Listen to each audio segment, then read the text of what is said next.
Olá, tudo bem? Eu quero te mostrar nessa obra aqui, uma casa de 130 metros quadrados, alguns detalhes referentes à calçada, algumas coisas que a gente pensa em que local da lei considera-se isso, das normas. Eu quero te apresentar alguns detalhes sobre calçada. Então, começando por esse pedaço aqui, ó. Esta medida daqui até aqui, aqui na nossa cidade, no plano diretor da cidade, pede 3,5 metros no máximo. Isso daqui nós conhecemos como guia rebaixada. É onde o carro vai entrar, ele vai passar por aqui para ir na garagem. Esse pedaço aqui é uma guia que ela não é rebaixada. Nós conhecemos aqui como o meio-fio.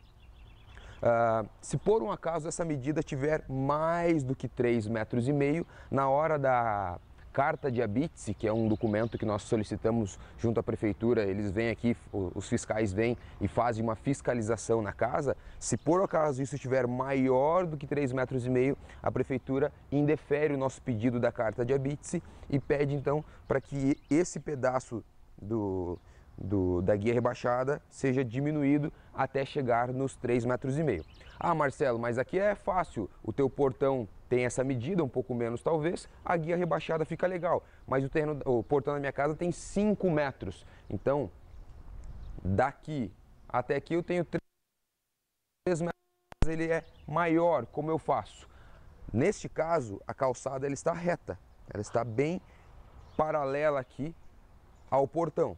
Se você tem um portão maior, mais espaçado, o que acontece? Esta calçada ela vem na diagonal, sai lá dos 3,5 metros e vem fechando a diagonal até dar aí os 5 metros do teu portão, por exemplo, beleza?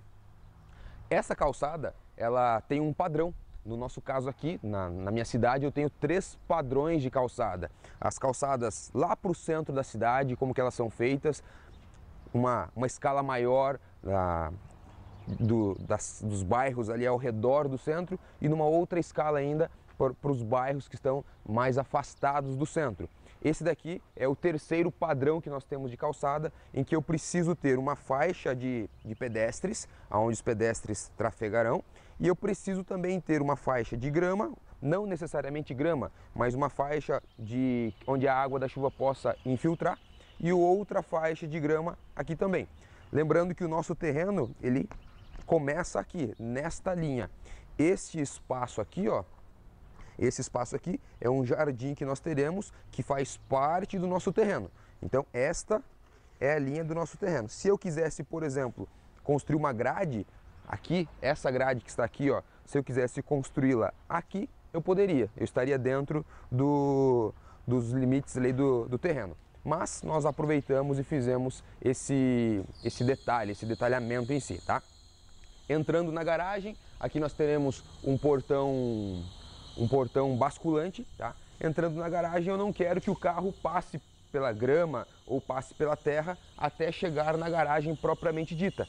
Então, esse espaço aqui, nós também colocamos um contrapiso, fizemos um contrapiso. O carro do vizinho ali tá judiado, hein? Fizemos um contrapiso e esse espaço aqui, ó, nós já estamos agora dentro do terreno. Esse espaço dentro do terreno eu não considero como área construída. A área construída é a casa. Eu tenho 130 metros quadrados daqui para dentro. Esse espaço aqui não é, para o nosso caso, não é considerado área construída. Porém, aqui não tem a água da chuva, ela não infiltra, diferente desse espaço. Chove, a água da chuva vem aqui e essa água infiltra na terra. Nesse espaço não. Logo, todos os pedaços de calçada, assim como esse perímetro aqui e mais lá a escadinha onde dá acesso ao portão de pedestres, isso entra no cálculo da taxa de permeabilidade. O que é isso, Marcelo? Eu calculo todos os espaços da minha construção aonde a água da chuva não infiltra. Neste bairro, nessa nossa situação, eu preciso ter 10% da área total do terreno de área permeável. Então, para a gente fazer uma conta, se esse terreno aqui tiver 200 metros quadrados, por exemplo, de acordo com esta lei de 10%, eu preciso ter 20 metros quadrados de área que não tem grama. Ah, Marcelo, então vamos fazer o seguinte, eu entendi isso, entendi mesmo, a gente faz a calçada de acordo com o que está no projeto, de acordo com o que está nas leis, a gente solicita então a carta de habite-se, a prefeitura vem, a fiscalização vem, depois que eles forem embora, eu não quero grama na minha casa, eu não quero ficar cortando grama. Depois que a fiscalização for embora, eu venho e fecho todo esse espaço com contrapiso. O meu convite para você é colocar a mão na consciência e pensar, se esses espaços estão aqui justamente para que a gente tenha área para a água da chuva infiltrar na terra, todas as vezes que alguma casa fecha esse espaço, a água que cai aqui vai para a rua. Agora você imagina a quantidade de casas fazendo isso, então talvez você consiga perceber aí os motivos, dos motivos que a gente tem muitas cidades com enchentes, com problemas aí de... Quando dá um pouquinho de chuva, você já tem um problema de alagamento na tua cidade, alguns rios transbordam. É por isso, porque a somatória de várias casas que não tem esse espaço, essa área para a água da chuva infiltrar, nós temos esse problema, legal? E para encerrarmos, eu tenho aqui um portãozinho de pedestres. Como eu disse, aqui nós teremos grade, tá? Nós teremos aqui um portãozinho de pedestres, portão de ferro também, e eu tenho essa entrada para casa. Como o terreno ele tem a rua tem uma certa inclinação e a casa ela está algo em torno de 30, 40 centímetros mais ou menos acima do asfalto, lá em cima está mais alto, eu tenho então essa rampinha e o pessoal fez esses degraus aqui de 5 centímetros mais ou menos, mais a inclinação, para a gente poder ter acesso, tá? Lembrei de mais uma coisa.